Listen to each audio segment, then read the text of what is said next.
तो ये तीन शब्दों पे ध्यान देखिए, धर्मतंत्र वर्सेस लोकतंत्र की थ्योरी क्या है, धर्मतंत्र वर्सेस लोकतंत्र का मॉडल क्या है, और धर्मतंत्र वर्सेस लोकतंत्र की स्थापना कैसे की जाती है, उसको कैसे इस्टेब्लिश किया जाता है। तो ये तीन बातों को हमें समझना है।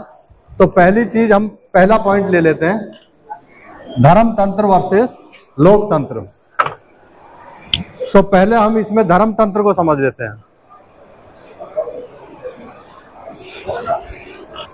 देखिए, धर्मतंत्र क्या है? पूरा देश एक धर्मतंत्र के जाल में फंसा हुआ है, लेकिन उसके बारे में जानता कोई नहीं है कि आखिर ये सिस्टम क्या है।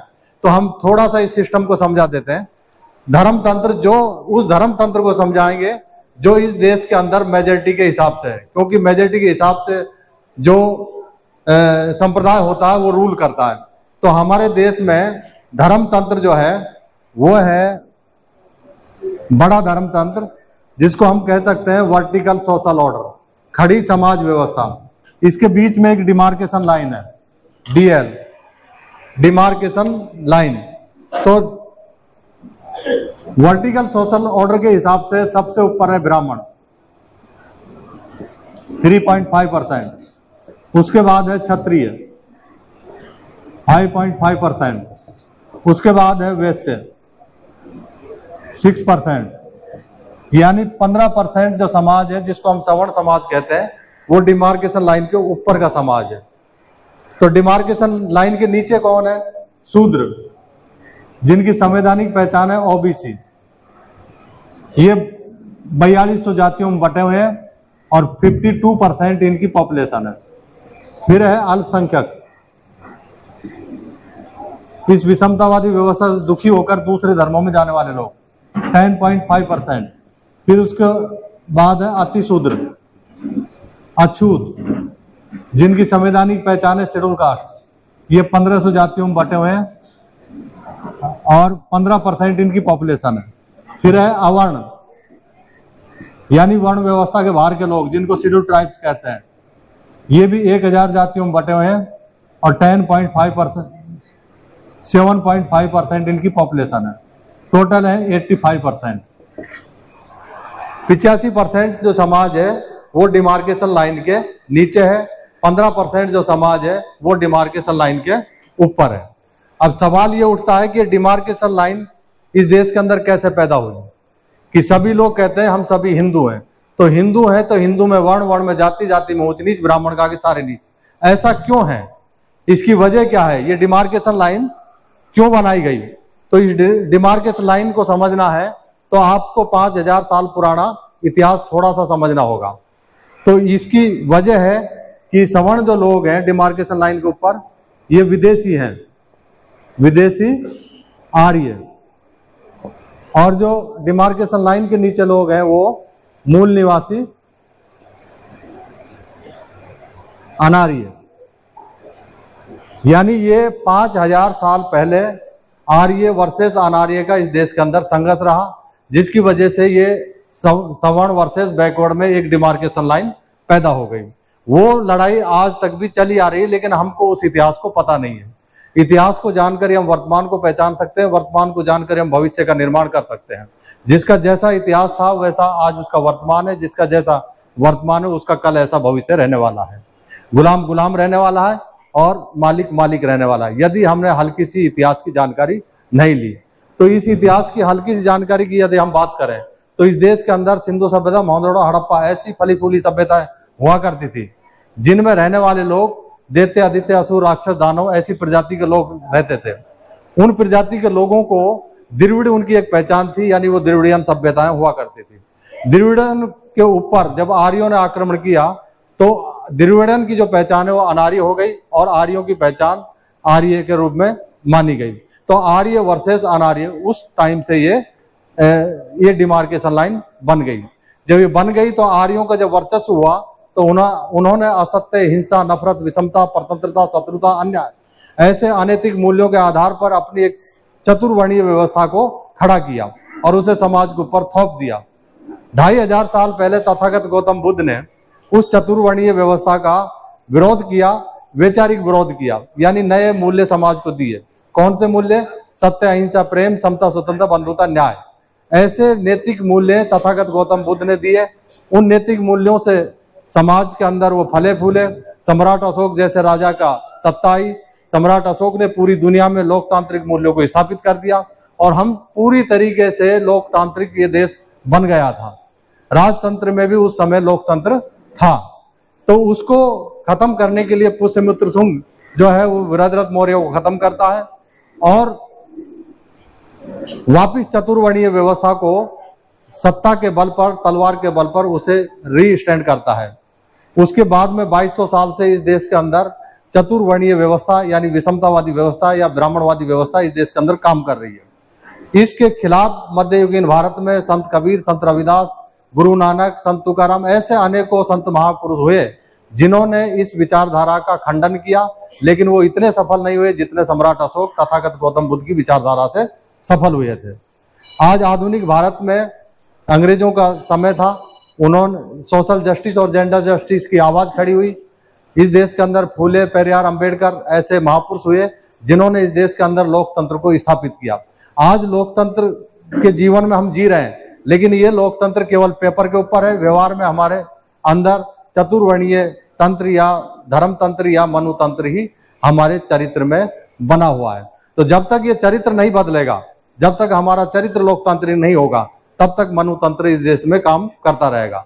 तो हमारा जो ये मिशन है, ये चरित्र को बदलने का मिशन है, यानी हम चरित्र को बदलना चाहते हैं। तो ये हल्की सी एक ऐतिहासिक जानकारी है। अब हम ये बता देते हैं, धर्म तंत्र तो बन गया, लेकिन समाज धर्म तंत्र को मान क्यों रहा है? तो समाज इसलिए मान रहा है कि समाज इसकी दार्शनिक, ऐतिहासिक और सांस्कृतिक उसमें फिलॉसफी में फंसा हुआ है।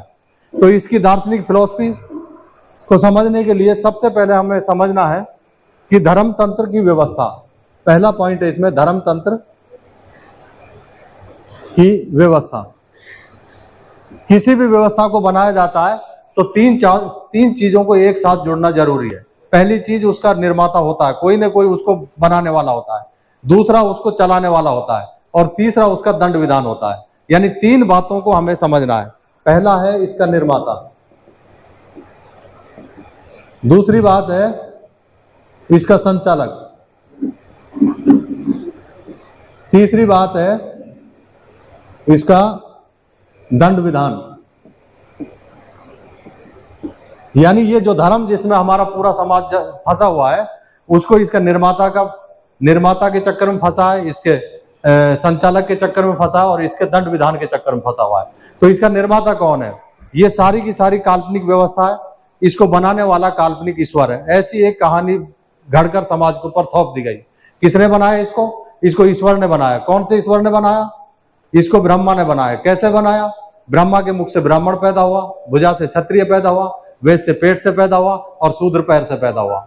ये कहानी को ठोक ठोक कर समाज के दिलो दिमाग में भर दिया गया कि ब्राह्मण, क्षत्रिय, वेद से शूद्र, इस तरीके से ब्रह्मा के शरीर से ये व्यवस्था बन गई। अब इस व्यवस्था को मानोगे कैसे? इसका संचालन कौन करेगा? तो बनाई भगवान ने, तो धरती पे कौन चलाएगा? तो फिर दूसरी कहानी घड़ी गई कि इस धरती पे चलाने के लिए, इस व्यवस्था के लिए भूदेवता पैदा किया है। ब्राह्मण के मुख से पैदा होने वाला ब्राह्मण इसको चलाएगा, इसका संचालन करेगा। इस कहानी को हमने मान लिया। उन्होंने ठोक ठोक के बता दिया कि हम एक ऊपर का देवता है और एक धरती का देवता है। हम धरती के देवता हैं, ये सारी पावर हमारे पास है कि हम इस व्यवस्था को चलाएंगे, भगवान की बनाई हुई व्यवस्था को। ये संचालक बनकर के, निर्माता बनकर के इस व्यवस्था को चलाते हैं। कौन चलाता है? ब्राह्मण चलाता है। अब फिर भी कैसे मान लेंगे इसको कि भाई जो शोषित लोग क्यों मान लेंगे, शूद्र लोग क्यों मान लेंगे? तो उनके दिलों में इसके दंड विधान को बिठाया गया। क्या बिठाया गया कि यदि आप भगवान की बनाई हुई व्यवस्था को नहीं मानोगे तो मरने के बाद में भगवान के पास ही जाना है।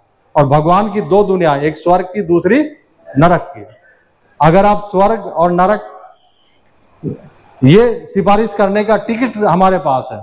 अगर हम आपकी गलत सिफारिश कर देंगे तो आपको नरक में भेज दिया जाएगा। और नरक में क्या है? गरम तेल के कड़ावे हैं, वहां आपको पकौड़े की तरह तला जाएगा। तो नरक के डर की वजह से हम सोचते हैं कि इसको मानने में फायदा है। दूसरा, अगर जो नहीं मानता उसके लिए लालच दे दिया कि अगर मान लोगे तो स्वर्ग में भेजा जाएगा, स्वर्ग के दरवाजे खोल दें, वहां अप्सराएं बैठी हुई हैं। अब महिलाएं क्यों मानती ये मुझे पता नहीं। मर्दों के लिए तो स्वर्ग में बहुत कुछ सुविधा है। तो ये स्वर्ग का लालच और नरक का डर, इसकी वजह से ये समाज इस चतुर्वर्णीय व्यवस्था को मानने के लिए मजबूर हो गया। तो इस तरीके से धर्म तंत्र काम करता है, स्वर्ग का डर लालच देता है और नरक का डर दिखाता है, टिकट अपने पास में रहता है, मरने के बाद ही कुछ मिलेगा। जैसे लाइफ इंश्योरेंस जो रहता है वो मरने के बाद फायदा देता है, वैसे ये धर्म मरने के बाद फायदा देता है। जीते जी ये आपको कोई फायदा नहीं देता। दुनिया में दो ही चीज है, एक तो LIC और दूसरा धर्म, ये मरने के बाद ही फलते हैं। तो अब हम आ जाते हैं इसकी दूसरे पॉइंट के ऊपर। दूसरा पॉइंट है इसकी विशेषता। मैं ऊपर लिख देता हूं ये पॉइंट।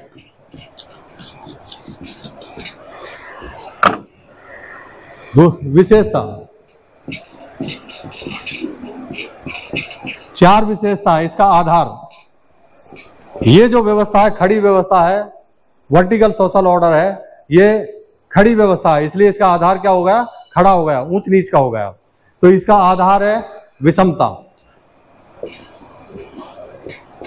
विषमता की अपनी एक क्रोनोलॉजी होती है। विषमता से परतंत्रता, परतंत्रता से शत्रुता, शत्रुता से अन्याय, अन्याय से अशांति, अशांति से विनाश।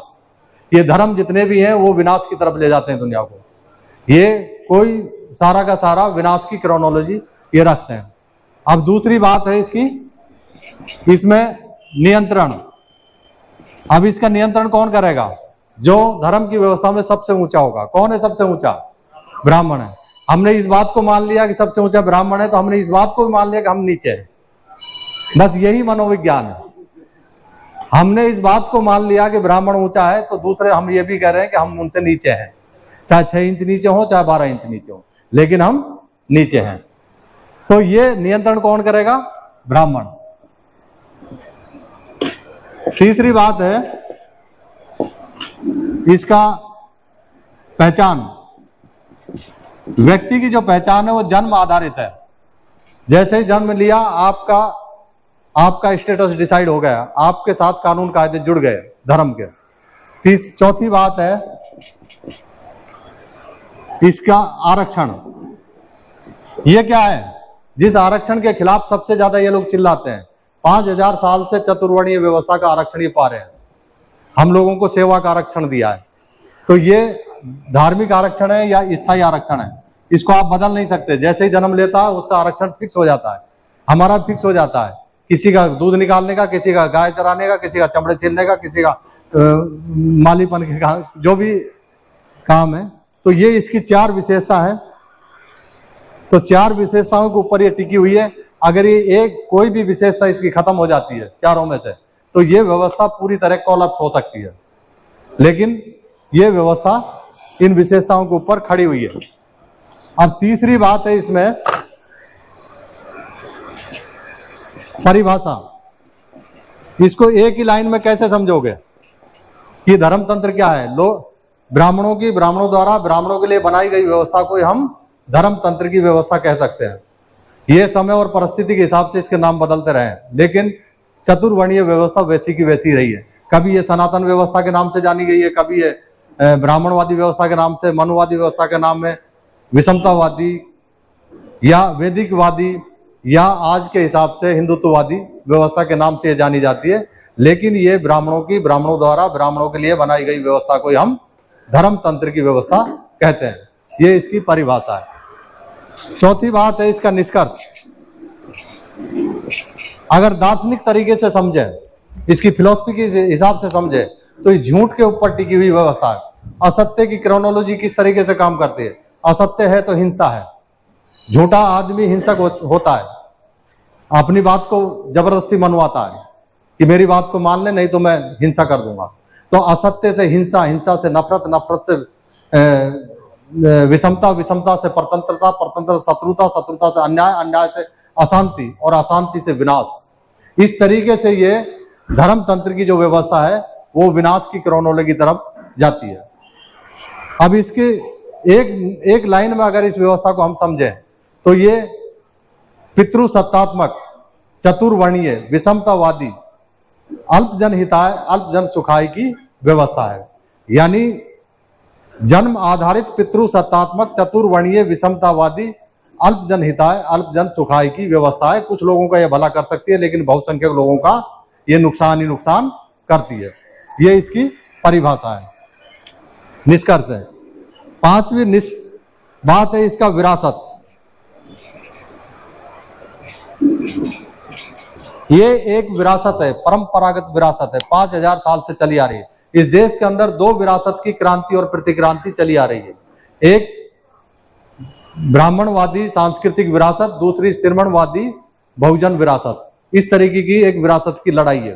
तो इसको हम समझ सकते हैं कि ये पूरी की पूरी एक ब्राह्मणों की बनाई गई विरासत है जिसको वो जिंदा रखना चाहते हैं क्योंकि वो उनके पुरखों की विरासत है। हमारे पुरखों की विरासत का हमको पता नहीं है, इसलिए हम संघर्ष नहीं कर पाते हैं। तो ये पूरी की पूरी जो बात है, पहला जो पॉइंट है धर्मतंत्र का, वो आपको समझ में आ गया होगा। अब हम हल्का सा समझ लेते हैं लोकतंत्र को, यानी धर्मतंत्र कैसे काम करता है, लोकतंत्र। अब लोकतंत्र क्या है? तो लोकतंत्र को समझने के लिए जैसे हमने धर्मतंत्र को समझा कि धर्मतंत्र यदि खड़ी व्यवस्था है, वर्टिकल सोशल ऑर्डर है, तो लोकतंत्र आड़ी व्यवस्था है। ये लोकतंत्र की हल्की सी, अब इस आड़ी व्यवस्था में सारे के सारे ब्राह्मण क्षत्रिय वैश्य शूद्र सभी एक लाइन के ऊपर खड़े हुए हैं। यानी 26 जनवरी 1950 को ये खड़ी व्यवस्था थी, एक दिन के अंदर, एक रात के अंदर वो आड़ी हो गई और सारे के सारे लोग एक ही लाइन के ऊपर खड़े हो गए। तो ये लोकतंत्र की व्यवस्था बन गई। हल्की सी हम इसकी पृष्ठभूमि समझ लेते हैं, लोकतंत्र इस देश के अंदर कैसा आया। ये हजारों साल से चली हुई व्यवस्था आ रही थी धर्मतंत्र की। अंग्रेजों की वजह से हमको थोड़ा सा मौका मिला। बहुत सारे सोशल रिफॉर्मर्स इस देश के अंदर पैदा हुए हैं। पेरियार रामास्वामी, नारायण गुरु, महात्मा ज्योतिबा फूले, साहू जी महाराज, बाबा साहब अम्बेडकर। बाबा साहब अम्बेडकर के और भी बहुत सारे महापुरुष हैं। तो बाबा साहब अम्बेडकर अंग्रेजों को दो बात समझाने में कामयाब हो जाते हैं। पहली बात कि इस देश के अंदर दोहरी गुलामी है। दूसरी बात, हम अंग्रेजों के गुलाम नहीं है, हम सवर्णों के गुलाम हैं। इसलिए अगर अंग्रेज इस देश से छोड़कर चले भी गए तो हमारी आजादी गुलामी पे कुछ भी असर होने वाला नहीं है, यानी हम गुलाम के गुलामी रहने वाले हैं। इसलिए डॉक्टर बाबा साहब अम्बेडकर ने कहा कि जब तक इस देश के अंदर कोई कानूनी व्यवस्था नहीं बन जाए तब तक इस पावर का ट्रांसफर नहीं होना चाहिए। इसका नतीजा यह हुआ, 389 सदस्यों की संविधान सभा का गठन किया गया। डॉक्टर राजेंद्र प्रसाद उसके चेयरमैन अध्यक्ष बनाए, बाबा साहब अम्बेडकर को प्रारूप समिति का अध्यक्ष बनाया। 2 साल 11 महीना 18 दिन में इस माथापच्ची के साथ लोगों के हितों को ध्यान में रखते हुए इस संविधान का गठन किया गया, जिसे 26 नवंबर 1949 को बाबा साहब अम्बेडकर ने संविधान सभा को सौंप दिया और 26 जनवरी 1950 से इस देश के अंदर लागू कर दिया। तो ऐसी इसकी हल्की सी पृष्ठभूमि है। जब से ये लोकतंत्र आया है, खड़ी व्यवस्था आड़ी हो गई, यानी सारे के सारे लोग समान हो गए। अब ये लोकतंत्र क्या है? जिस तरीके से ये लोकतंत्र भी एक धर्मतंत्र की तरह एक व्यवस्था है। जैसे धर्मतंत्र यदि चतुर्वर्णीय व्यवस्था है तो लोकतंत्र चतुर्वर्गीय व्यवस्था है। इसमें फर्क इतना है कि धर्मतंत्र में वर्ण में आप प्रमोशन नहीं ले सकते और वर्ग में आप प्रमोशन ले सकते हो।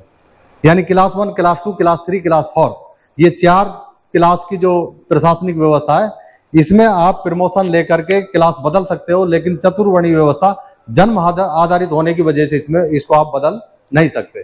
तो अब इसको थोड़ा सा ये समझना है कि धर्मतंत्र की व्यवस्था,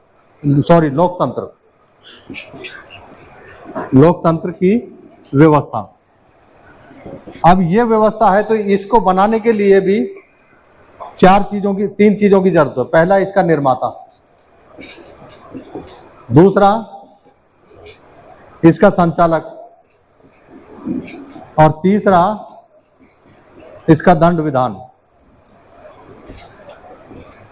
अब आप बताइए, उसका निर्माता भगवान है तो इसका निर्माता कौन है? इंसान है। 389 सदस्यों ने इसको मिलकर बनाया है। तो इसका निर्माता कौन है? इंसान है। ये इंसान है, इसलिए वास्तविक व्यवस्था है, वो काल्पनिक व्यवस्था है। धर्म की काल्पनिक व्यवस्था है और ये वास्तविक व्यवस्था है। दूसरा, इसका संचालक कौन है?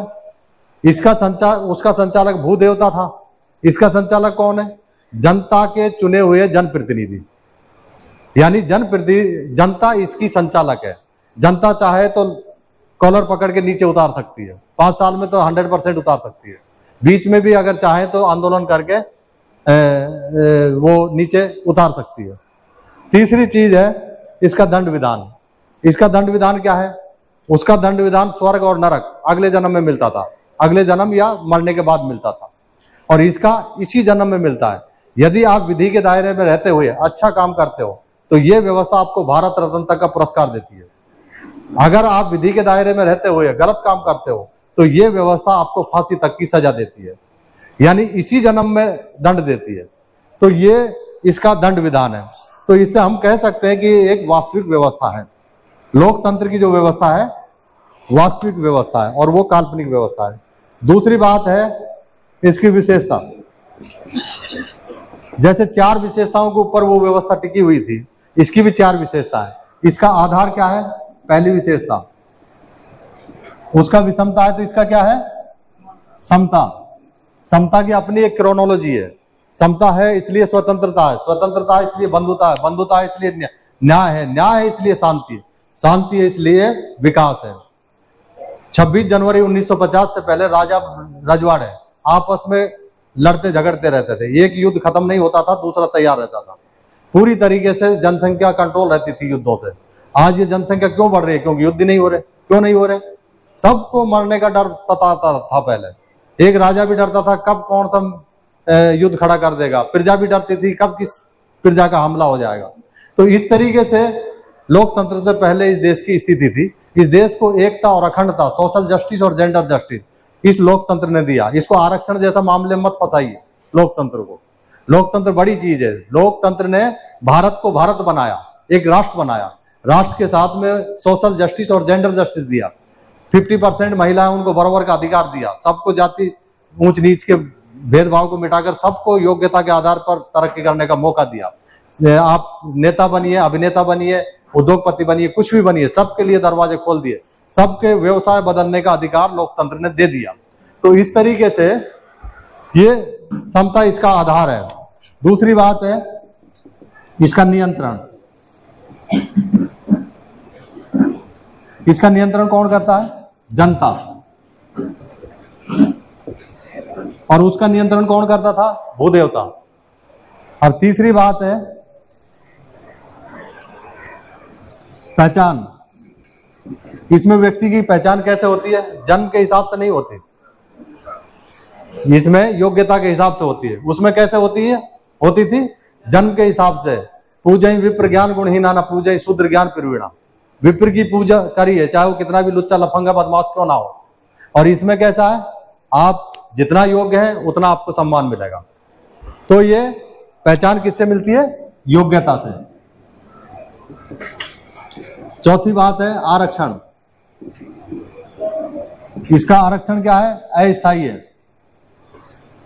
उस व्यवस्था की वजह से बहुसंख्यक समाज पिछड़ गया था, इसलिए विशेषाधिकार का एक प्रावधान किया गया SC ST OBC के लिए, और वो भी अस्थायी। एक विधायक लाइए खत्म कर दीजिए, लेकिन उसको आप कैसे खत्म करोगे? वो तो जन्म आधारित है। तो ये अस्थायी आरक्षण है। अब हम लास्ट में आ जाते हैं इसकी परिभाषा।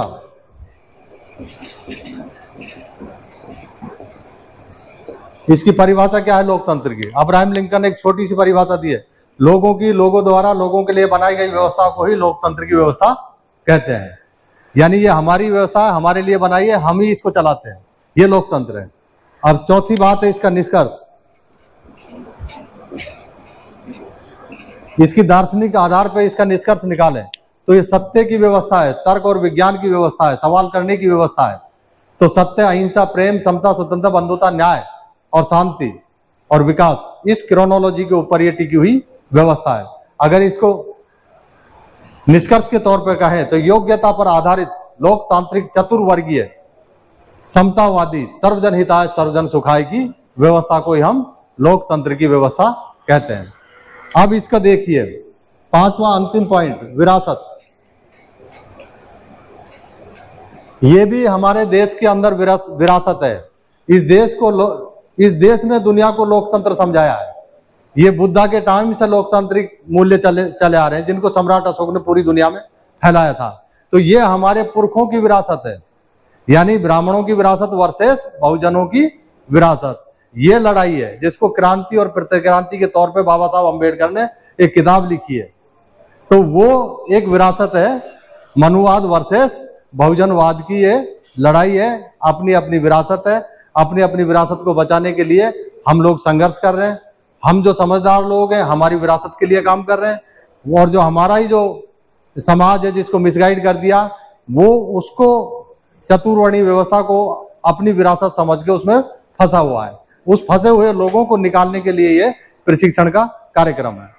तो अब हम लास्ट में आ जाते हैं, दूसरा पॉइंट।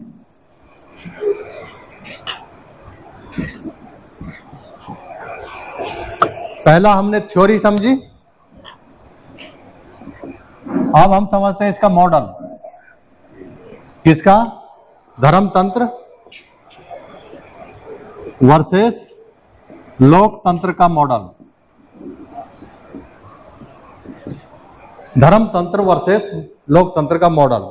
थ्योरी क्या होता है? थ्योरी ठीक उसी तरीके से होती है जैसे आप बिल्डिंग बनाना चाहते हो, तो रोडी, सीमेंट, कंक्रीट और रेता इनको इकट्ठा ढेर करके रख दोगे तो ये बिल्डिंग नहीं है। बिल्डिंग के लिए क्या करना पड़ता है? एक आर्किटेक्चर ब्लूप्रिंट बनाता है, और उस ब्लूप्रिंट के हिसाब से मजदूर लोग उसमें ये चारों चीजों को मिक्स करके डालते हैं और बिल्डिंग बन जाती है।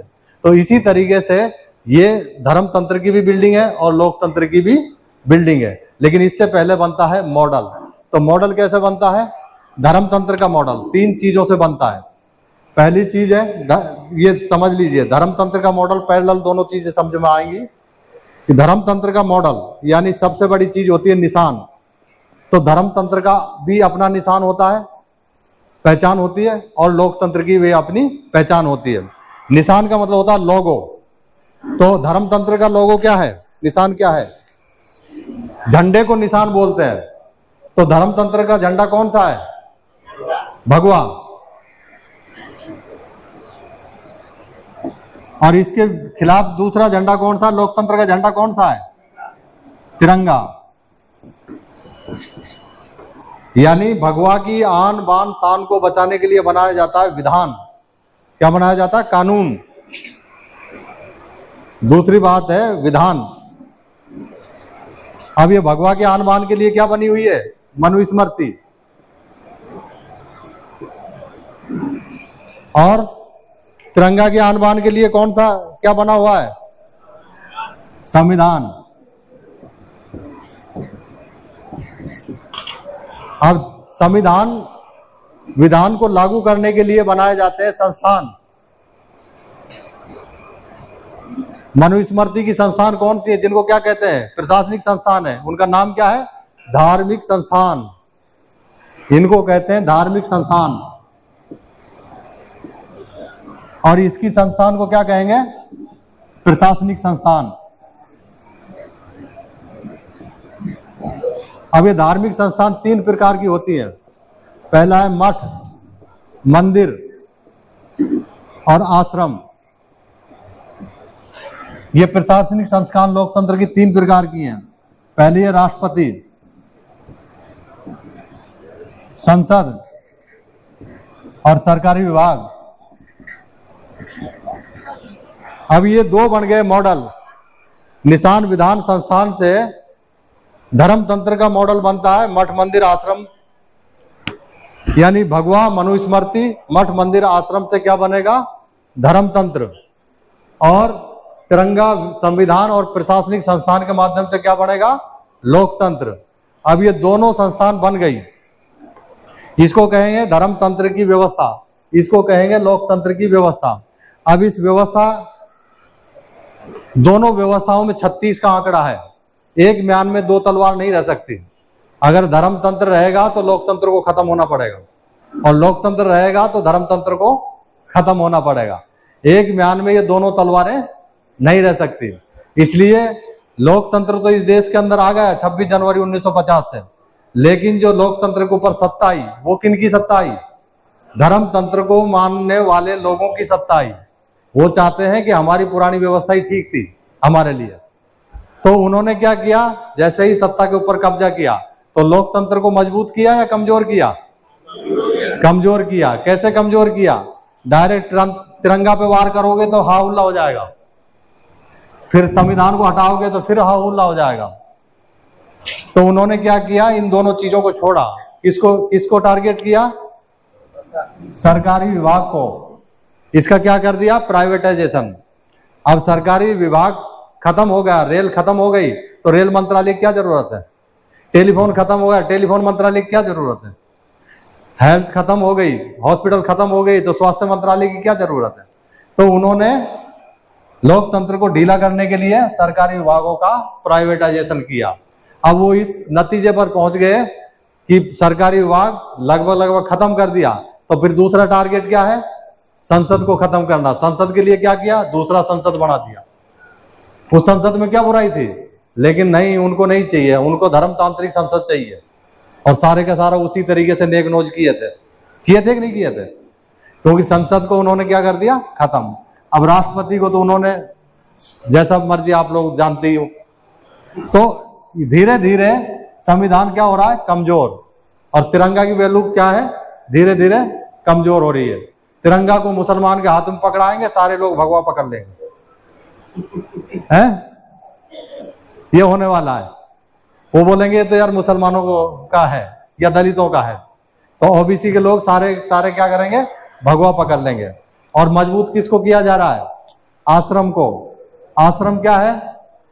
ये भेजता है, कहाँ भेजता है? आश्रम से जुड़ा हुआ व्यक्ति कहाँ जाता है? मंदिर जाता है, 5 रुपए का प्रसाद चढ़ाकर भला चाहता है।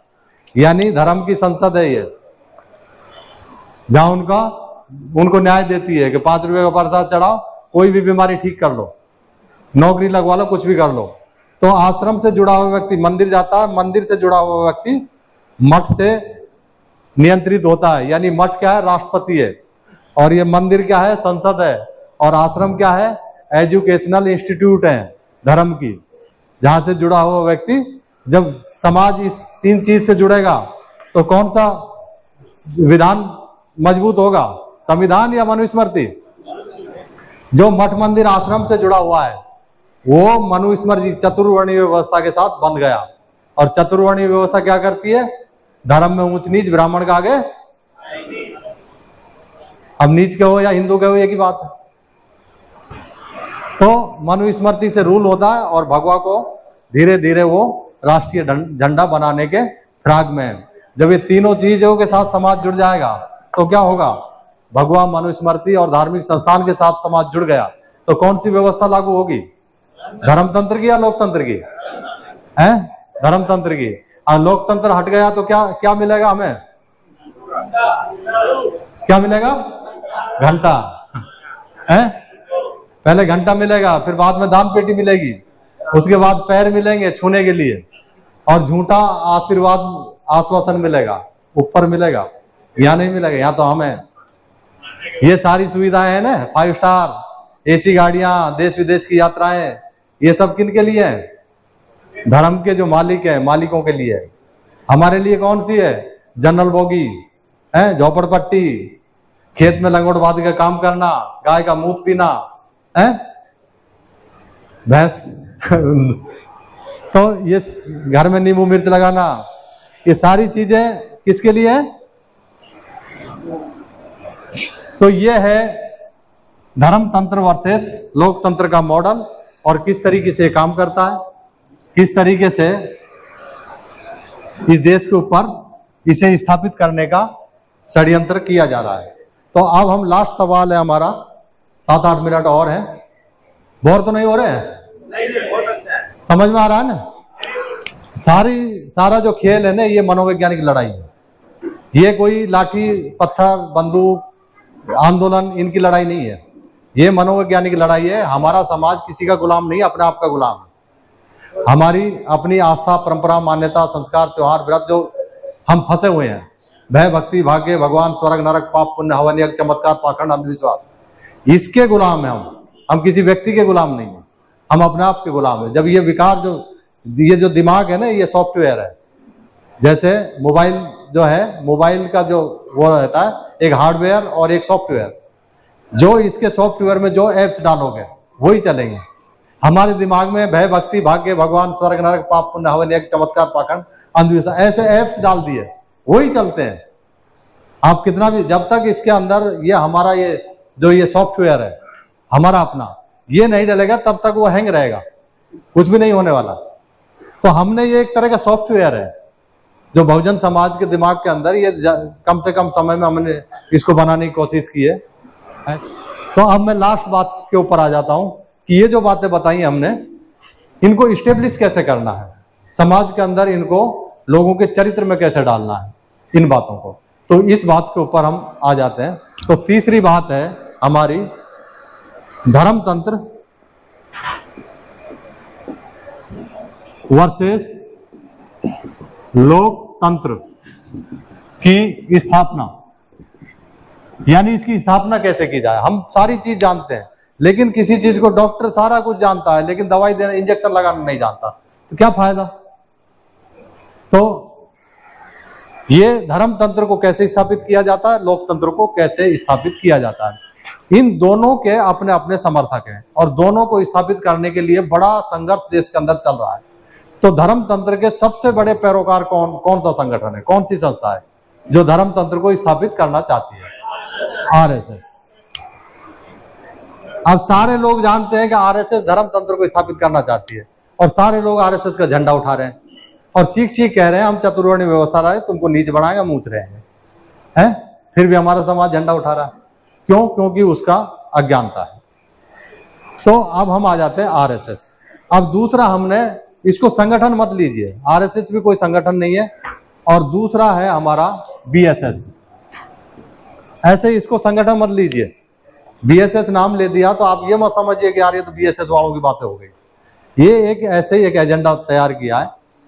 तो आरएसएस भी एक एजेंडा है। तो सबसे पहले दो चीज समझना है इसमें।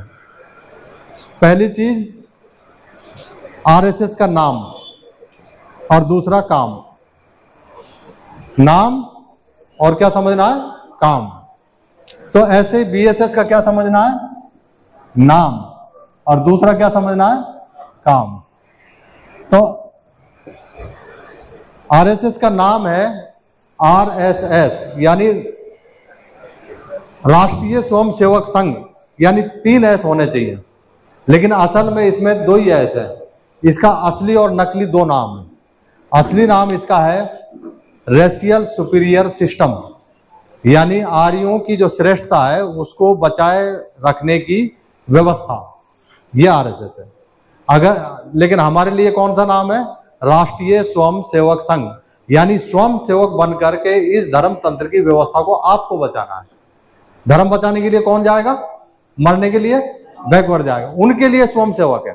लेकिन उनके लिए क्या है? ये रेशियल सुपीरियर सिस्टम, यानी आर्यों की श्रेष्ठता को बनाए रखने की व्यवस्था, ये इसके नाम है। और इसका काम क्या है? अब इसका काम है, 2 काम करती है ये। पहला काम है इसका इग्नोरेंस पैदा करना, अज्ञानता पैदा करना, और दूसरा काम है ऊंच नीच का भाव पैदा करना, ऐसा मनोविज्ञान पैदा करना कि लोग वर्ण और जाति के सांचे में रहकर सोचें, यानी ऊंच नीच तरीके से सोचें। तो 2 काम हो गए, एक तो अंधविश्वास फैलाना, यानी अज्ञानता पैदा करना, और दूसरा काम क्या है? ऊंच नीच यानी विषमता का भाव पैदा करना। ये इसके मेन काम है। तो अब बीएसएस का नाम क्या है? बीएसएस के भी 2 नाम है। भारतीय शूद्र संघ, ये इसका पहला नाम है जो हम उछाल उछाल कर बोलते रहते हैं। क्यों बोलते हैं? क्योंकि शूद्रों को शूद्र होने का एहसास कराने के लिए, ये शूद्र बनाने के लिए नहीं है, शूद्रों को शूद्र होने का एहसास कराने के लिए। उसकी लाइन क्या है? बाबा साहब अंबेडकर अपने अखबार पे लिखते थे डेली कि गुलाम को गुलामी का एहसास करा दो, गुलाम अपनी बेड़ियां खुद तोड़कर फेंक देगा। अर्थात शूद्र को शूद्र होने का एहसास करा दो, नीच बनाने वाली व्यवस्था को वो छोड़ देगा। तो ये इसका, इसलिए हमने इस शूद्र शब्द का इस्तेमाल किया है। तो इसका काम क्या है? इसका काम है, 2 काम है। अच्छा, असली नाम क्या है? ये एक सुधारवादी संघ है, बहुजन सुधारवादी संघ। काम के हिसाब से बहुजन सुधारवादी संघ है, नाम के हिसाब से समाज को चिढ़ाने के लिए ये शूद्र संघ है, ताकि उनको एहसास हो भाई शूद्र है। जैसे हमें यादव जी को हम बहुत समझाते थे, जैसे उनको ये बात समझ में आई कि मैं धर्म की व्यवस्था में शूद्र हूं, तो उन्होंने छोड़ दिया। जब तक शूद्र को जाति का एहसास और धर्म का एहसास, दो एहसास मनवाद करवाता है आरएसएस, कि आप हिंदू हो ये बात सोचो, दूसरा ये सोचो आप अमुक अमुक जाति के हो, लेकिन ये कभी मत सोचो कि तुम शूद्र हो। शूद्र को छिपाते हैं, धर्म को और जाति के नाम को उछाल उछाल कर बताते हैं। ये उनकी स्ट्रेटेजी है। हमारी स्ट्रेटेजी क्या है? धर्म और जाति पे बात नहीं करते हम क्या है? शूद्र पे बात करते हैं। जैसे ही समाज चिढ़ता है कि मैं शूद्र हूं, तो वो सबसे पहले किसको टारगेट करेगा? इस व्यवस्था को। तो ये इसके नाम और काम है। अच्छा, काम क्या है? अब इनका काम है समाज में अज्ञानता पैदा करना, और बीएसएस का काम है समाज में ज्ञान पैदा करना, समाज को समझाना। और दूसरा काम क्या है? इनका काम विषमता का भाव पैदा करना है, और बीएसएस का काम क्या है? समता का भाव पैदा करना। तो दो ही हमारी प्रॉब्लम है ना, एक तो अज्ञानता, दूसरी विषमता। तो इसको काउंटर करने के लिए क्या होना चाहिए? एक तो ज्ञान होना चाहिए, दूसरा समता का भाव होना चाहिए। तो ये दो काम ये बीएसएस करता है। अब हम आ जाते हैं कैसे करता है। अब ये 3 पॉइंट एजेंडा चलाते हैं। आरएसएस समाज में क्या करता है? 3 पॉइंट एजेंडा चलाता है। तो पहला एजेंडा क्या है इसका? मार्ग। दूसरा एजेंडा क्या है? विधान। और तीसरा एजेंडा क्या है? आइकॉन। ये 3 चीजें आरएसएस और बीएसएस दोनों पैरेलल चलती हैं। तो आरएसएस का मार्ग क्या है? जीवन मार्ग क्या है? जैसे आप पैदा हो गए तो दुनिया में 2 मार्ग है, एक अज्ञान का मार्ग और दूसरा ज्ञान का मार्ग। तो अज्ञान का मार्ग का जो टेक्निक है वो क्या है? वो है भक्ति। यानी भक्ति ये अलग अलग है। भक्ति का मतलब कि आप ऐसी बातों के ऊपर विश्वास करिए जो दुनिया में नहीं है। तो जैसे ही आप भक्ति मार्ग की ट्रेन में पहुंचते हो तो भगवान के पास पहुंच जाते हो। और भगवान क्या करता है? पहचान देता है।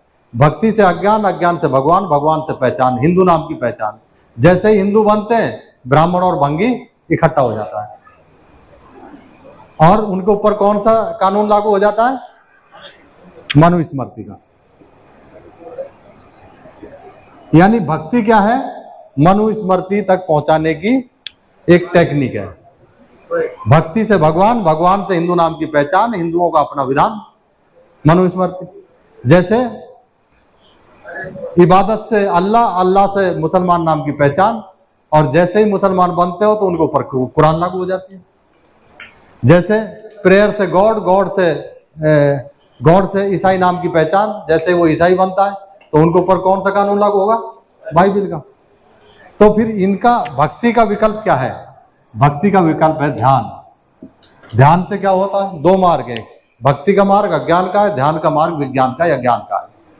तो ध्यान मार्ग पर आप चलोगे तो ध्यान से विज्ञान, विज्ञान से सत्य, और सत्य का अपना विधान। कौन सा है सत्य का विधान? संविधान। सबके लिए समान कानून। सत्य क्या है? हम सब समान हैं। तो ध्यान से विज्ञान, विज्ञान से ज्ञान, और ज्ञान कौन सा? सारे एक समान। ये ज्ञान है, सारे लोग एक समान। और सबका एक समान का विधान कौन सा है? संविधान। सबके लिए समान विधान, या सबके लिए सबका समान कानून। तो इसका ध्यान का विधान कौन सा है? संविधान। यदि आप ध्यान मार्ग पे चलोगे तो आपके ऊपर कौन सा कानून लागू होगा? संविधान का। और भक्ति मार्ग पे चलोगे तो कौन सा कानून लागू होगा? मनुस्मृति का। क्लियर कट बात है। अब मनुस्मृति को स्थापित करने के लिए क्या है? इसको स्थापित करने के लिए है प्रतीक, यानी आइकॉन। आइकॉन, इनके सारे के सारे आइकॉन क्या है? काल्पनिक।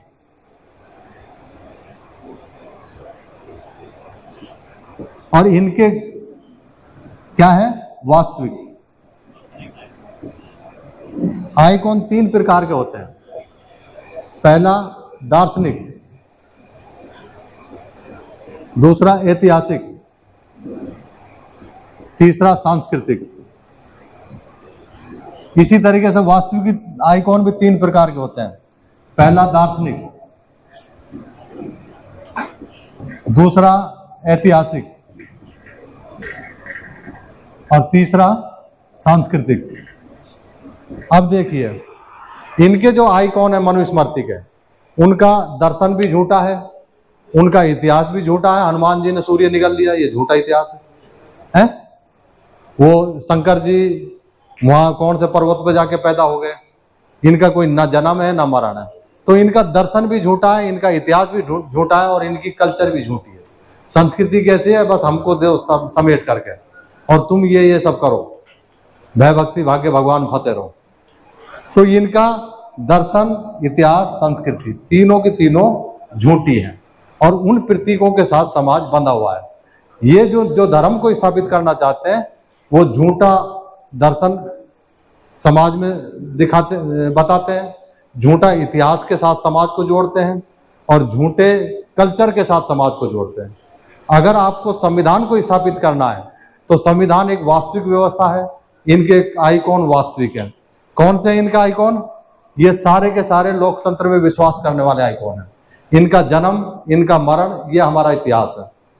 और ये सारे के सारे ध्यान से ज्ञान और संविधान से सम्मान, और ये हमारे सारे के सारे वास्तविक आइकॉन। तो ये 3 पॉइंट एजेंडा है।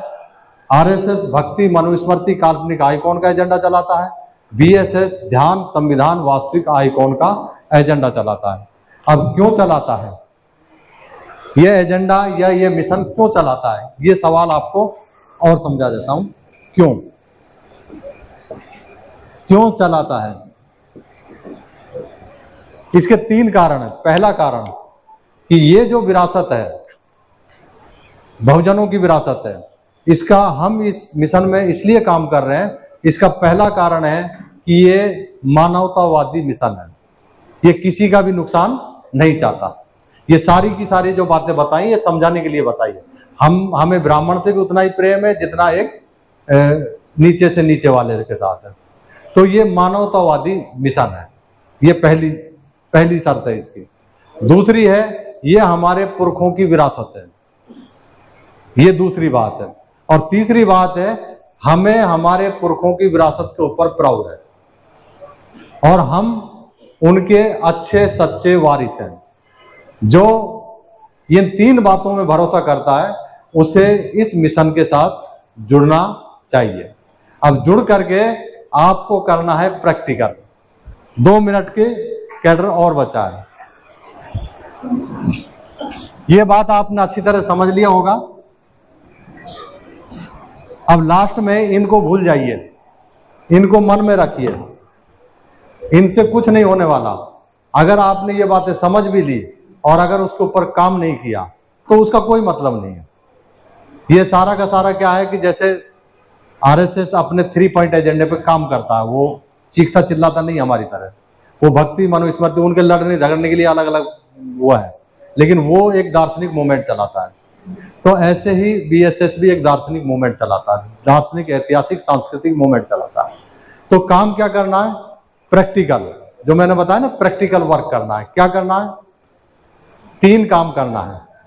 पहला काम, ध्यान को सामाजिक मान्यता दिलाना है।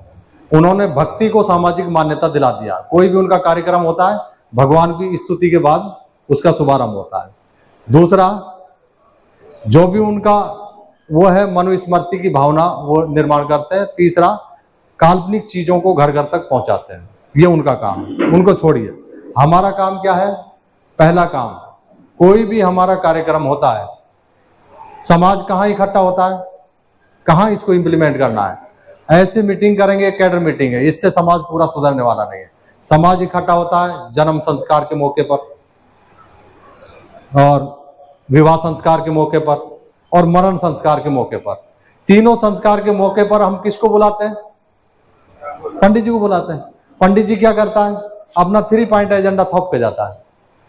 भगवान की स्तुति करवाएगा, ऊंच नीच का भाव पैदा करेगा और काल्पनिक बातों को तुम्हारे दिमाग में घुसेड़ देगा। ये काम करता है।